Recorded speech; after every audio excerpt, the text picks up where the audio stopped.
Hey everyone, and welcome back to Fine Print. Today, we conclude the AP Government and Politics Review series with Unit 5.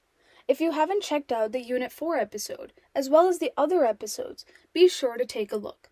The Constitution originally gave states the power to decide who could vote, which meant that for a long time, voting was restricted mostly to white male landowners. Over time, suffrage expanded significantly. The Jacksonian era extended voting to all white men regardless of property. The 15th Amendment prohibited denying the right to vote based on race, allowing Black Americans to vote. The 17th Amendment allowed citizens to directly elect their senators. The 19th Amendment granted women the right to vote. The 24th Amendment eliminated poll taxes, which had disproportionately targeted minority voters. And the 26th Amendment lowered the voting age to 18, partly in response to domestic tensions during the Vietnam era. Even with these expansions, some states still impose restrictions that affect certain groups. There are also different ways political scientists explain how people make voting decisions. Rational choice voting is based on individuals evaluating which candidate best serves their own interests after carefully considering policies.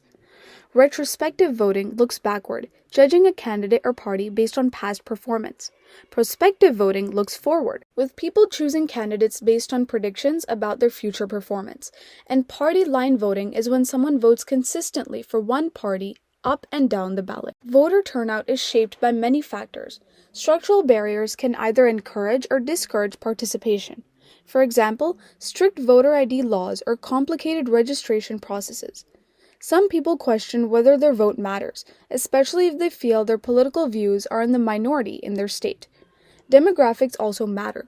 Older Americans vote at higher rates than younger Americans, and nationally, president election turnout is usually higher than turnout in midterm elections. Many people also base their participation on their party identification, the characteristics of the candidates, the political issues of the moment, and broader cultural or social beliefs. Political parties act as key linkage institutions, connecting people to the government and the policy-making process. A political party is an organization built around shared ideology, led by candidates, and responsible for mobilizing and educating voters. Parties develop and publish platforms outlining their policy goals, recruit and support quality candidates, and provide campaign assistance. Political parties have evolved over time. Modern campaigns tend to be candidate-centered, with candidates often shaping their own image and message rather than relying fully on party leadership.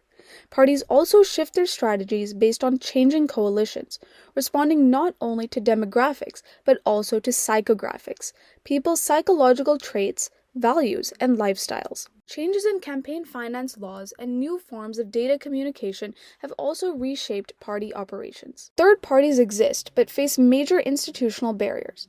Because the United States uses winner-takes-all voting districts, third parties rarely win elections, even when they raise issues that resonate with voters. Major parties often absorb these ideas. For example, the Green Party's environmental focus has been adopted by Democrats.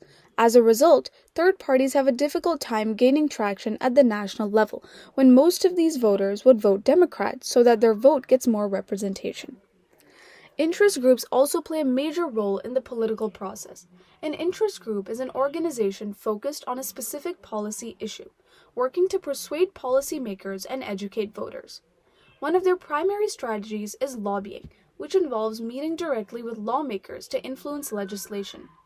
Many interest groups draft proposed bills and present them to supportive legislatures. The relationship between interest groups, congressional committees, and bureaucratic agencies is often described as the Iron Triangle, a system in which each group supports the others in ways that reinforce their shared policy goals. However, these dynamics can create imbalances because organizations with more money and resources typically have greater influence. Different groups influence policy outcomes in different ways. Single-issue interest groups often draft and pressure legislatures to pass policies related to their specific cause. Social movements and protest groups draw national attention and can shift public opinion.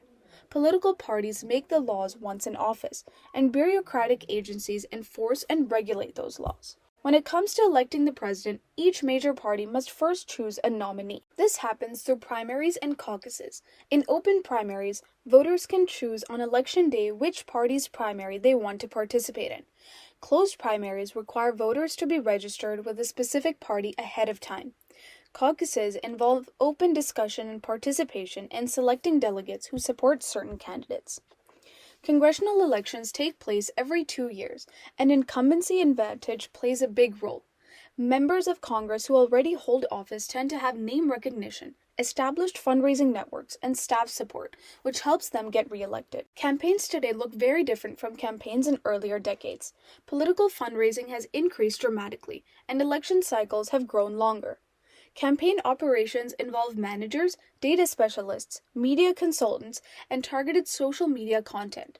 Advertising and digital outreach play major roles in how candidates shape their public image and reach voters. Campaign finance laws regulate how money is raised and spent in elections. The Federal Election Campaign Act created the Federal Election Commission to regulate campaign financing, including donation limits.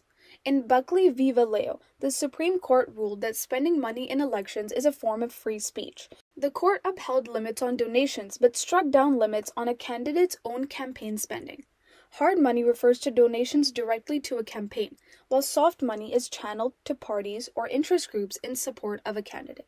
The Bipartisan Campaign Reform Act, or the BCRA, attempted to regulate soft money and increase transparency, but Citizens United v. FEC challenged parts of these restrictions, and the court ruled that there could be no limits on corporate independent expenditures. This decision opened the doors for super PACs, which can raise unlimited amounts of money as long as they do not coordinate directly with the candidate. The media also functions as a key linkage institution.